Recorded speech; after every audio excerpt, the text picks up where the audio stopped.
January 2021. America was living through one of the strangest chapters in its modern history. Restaurants sat empty. Airplanes flew half full. Millions of people worked from home. Every news channel talked about the pandemic. Economists warned about recession. Uncertainty was everywhere. But online, a completely different story was unfolding. Truck drivers, nurses, electricians, construction workers. Ordinary people were making more money in days than they normally earned in months. Not by starting businesses, not by inventing something new, not by winning the lottery. They were buying shares of a company many experts believed was already dying, GameStop. And while most of America watched from the sidelines, one man in Ohio was about to make a decision that would change the rest of his life. At the time, he had no idea, but only a few weeks remained before disaster. And the strangest part? Nobody forced him. Nobody tricked him. Nobody put a gun to his head. The choice would be entirely his. Which is exactly why this story became so painful for so many people. Because when they heard it, they saw themselves. Let's call him David, 41 years old, an electrician from Ohio, married, 2 kids, a mortgage. The kind of man nobody writes articles about. The kind of man who follows the rules, goes to work, pays the bills, comes home, and expects life to keep moving in a straight line. If you looked at his life from the outside, nothing seemed wrong. And that was exactly the problem. He wasn't drowning in debt. He wasn't unemployed. He wasn't desperate. He was bored. Every day looked exactly the same. Wake up, drive to work, come home, watch TV, go to bed, repeat. Then the pandemic arrived, and suddenly there was even more time to think. The world seemed frozen. Sports disappeared, bars closed, friends stopped coming around. Even the roads felt quieter. Most evenings, David sat alone with his phone, scrolling, news, videos, comments, stories from strangers. And over time, he started noticing something strange. While his own life seemed stuck in place, other people appeared to be moving ahead, fast. Everywhere he looked, people were talking about money. One guy claimed Tesla had paid for a new house. Another swore Bitcoin had changed his life. Others posted screenshots showing gains larger than David's monthly paycheck. It felt like everyone had discovered some secret, some shortcut, some opportunity. And somehow, he had missed it. Years later, David would remember that feeling more clearly than anything else. It wasn't greed. It wasn't jealousy. It was the feeling that life was happening somewhere else, without him. And for the first time in years, that feeling began to bother him. One evening, David's brother sent him a link. Nothing unusual, just a text message, just a link, just a few words. But months later, David would still remember that moment, because that was where everything began. The link led to Reddit, a website he barely knew existed, and something strange was happening there. Thousands of people were talking about a company called GameStop, a struggling video game retailer. At first, it made no sense. How could a mall store become the center of a financial storm? Then David learned the real story. Several large hedge funds had bet billions of dollars that GameStop would fail. To them, it was just another trade, another position, another number on a screen. But the internet had other ideas. What started as a joke quickly became something much bigger. Thousands of ordinary people began buying shares, not because they loved GameStop, not because they believed in the company, but because they wanted to prove a point, that Wall Street wasn't unbeatable, that ordinary people could fight back, that the experts could be wrong. The story spread everywhere: YouTube, Twitter, Reddit, TikTok. Every day, more people joined, and the movement kept growing. For many participants, this stopped being about money. It started feeling like a revolution. David liked that idea, because for most of his life, the system felt like something that happened to people like him, never for them. But now, for the first time, he felt like he might finally be on the right side of the trade. And for the first time in a very long time, David felt something he hadn't felt in years.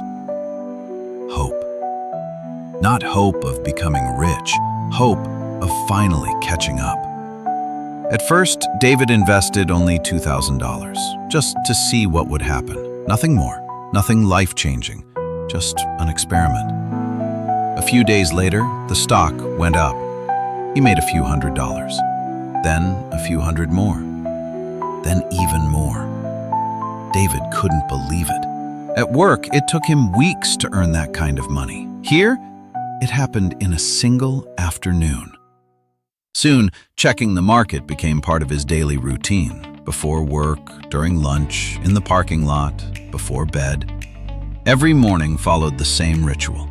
Check the news, open the app, look at the balance, and smile. The numbers kept climbing. Online, excitement was turning into euphoria. People posted screenshots of gains. Some claimed they had paid off debt. Others talked about quitting jobs they hated. Some were buying new cars. Others were helping their parents. Whether every story was true hardly mattered. People wanted to believe them. And so did David. For the first time in years, he felt something he hadn't felt in a very long time. Momentum. The feeling that life was finally moving in the right direction. The feeling that maybe, just maybe, he wasn't too late after all. But that feeling can be dangerous, because success changes the way people think, especially when it arrives faster than expected. Every bubble tells people exactly what they want to hear. That's why bubbles are so effective, and that's why they're so dangerous.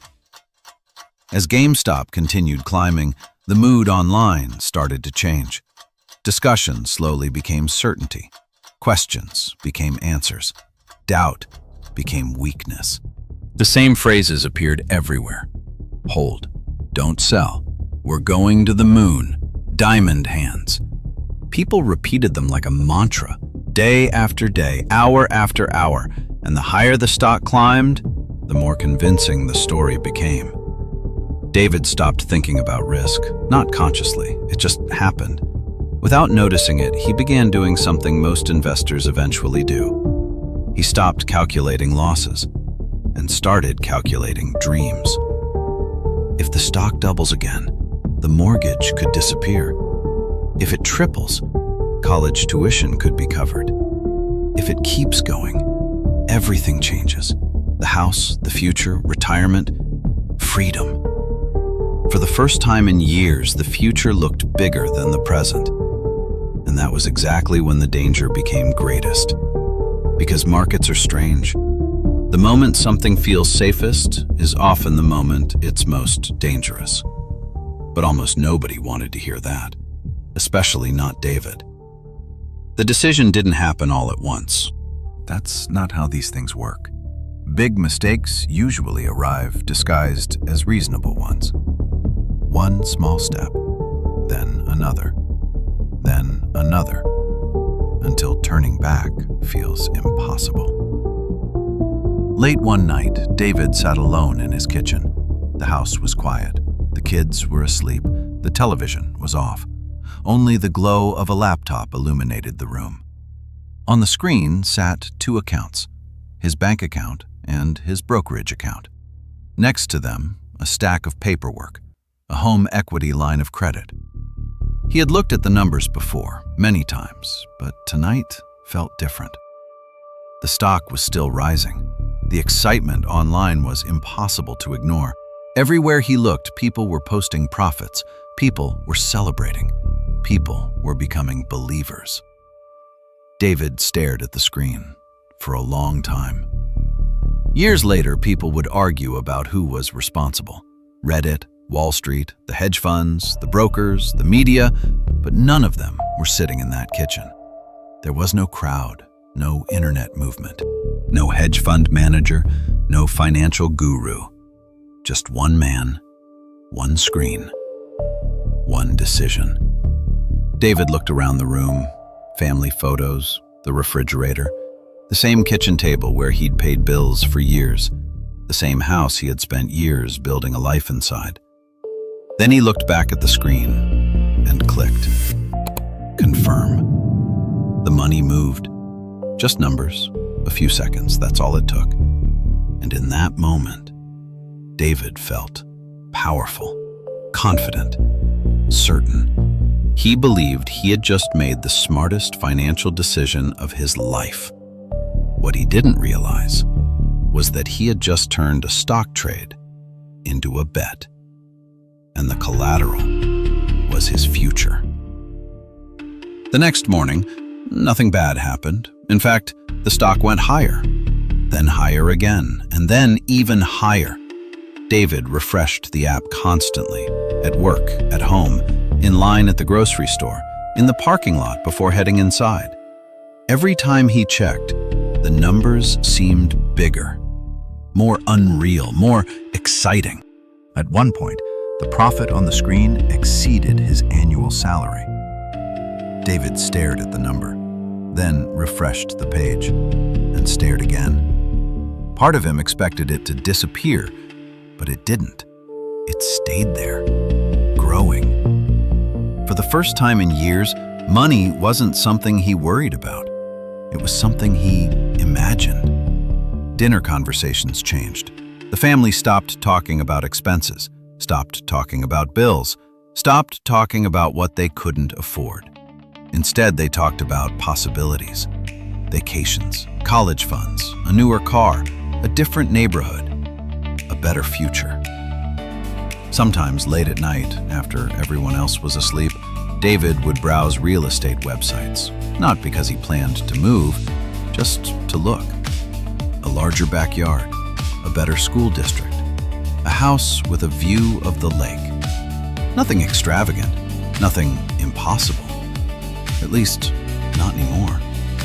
For the first time in his adult life, those things felt within reach. And that may have been the most dangerous moment of all. Because once people start imagining a future, they begin treating it as if it already belongs to them. Years later, David wouldn't remember the profits. He wouldn't remember the charts. He wouldn't remember the headlines. What he would remember were those quiet nights. The nights when he truly believed his life had changed. The nights when he thought he had already won. But every bubble has a cruel habit. It feels strongest right before it breaks. The most dangerous thing didn't happen when the stock started falling. It happened long before that. The moment David stopped seeing GameStop as an investment and started seeing it as a future. The first warning signs were easy to ignore. One day the gains weren't quite as impressive. The next day the stock slipped.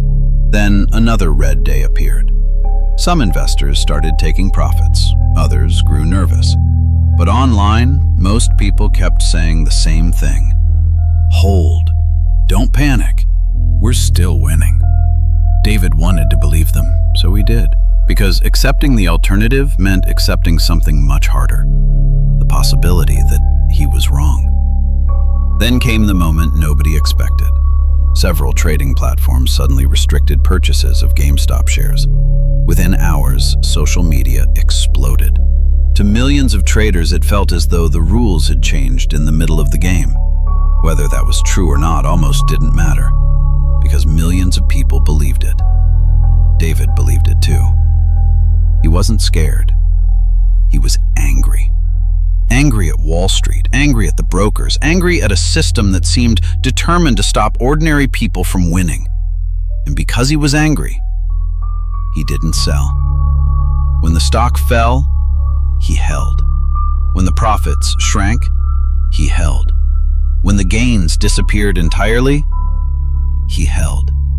Because every loss felt temporary. Every red candle looked like an opportunity. Every bad day felt like the day before a comeback. But each day left him worse off than the last. Every morning looked the same. Open the app, check the chart, tell himself the same thing. Tomorrow. Tomorrow it turns around. Tomorrow we go back up. But tomorrow came, and nothing changed. Then another tomorrow, and another, and another. The stock kept falling, and David kept waiting. Not because he was stupid, not because he didn't understand what was happening, but because human beings struggle to let go of a dream, especially when that dream once felt real. Weeks later, he finally did something he had been avoiding for months. He sold. No celebration, no dramatic speech, no final act of defiance. Just a quiet kitchen, a glowing screen, and a man accepting a reality he had spent weeks trying not to see.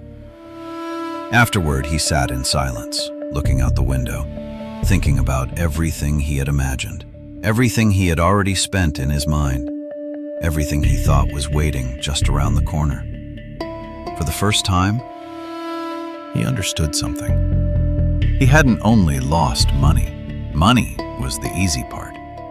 What he had really lost was the future he had already started living in.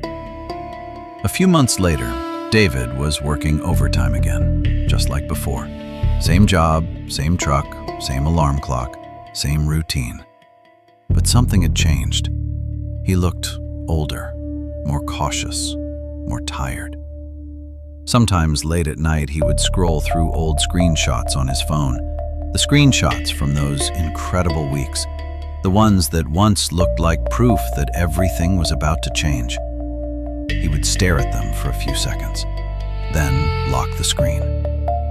Because he knew something now. Something he wished he had understood earlier. The distance between hope and disaster can be surprisingly small. Sometimes it's just one decision, one transfer, one click, one night, and a lifetime spent living with the consequences. What happened next? In January 2021, millions of people around the world followed the rise of GameStop. Thousands of investors reported life-changing gains. Many others continued buying after the stock had already reached historic highs. As the frenzy faded, countless investors found themselves holding positions that had lost much of their value. Online forums filled with stories of people who lost savings, retirement funds, down payments for homes, money intended for their children's future. Some investors later described periods of depression, anxiety, and financial hardship. For many participants, GameStop became their first experience in the stock market. For others, it became their last. Years later, people would still argue about what GameStop really was: a revolution, a protest, a market anomaly, a warning. Wall Street studied it, regulators investigated it, journalists wrote books about it. But for many ordinary investors, it became something much more personal: a memory, a lesson, a moment when they believed their lives were about to change forever. And for some, a reminder that hope can be far more expensive than fear.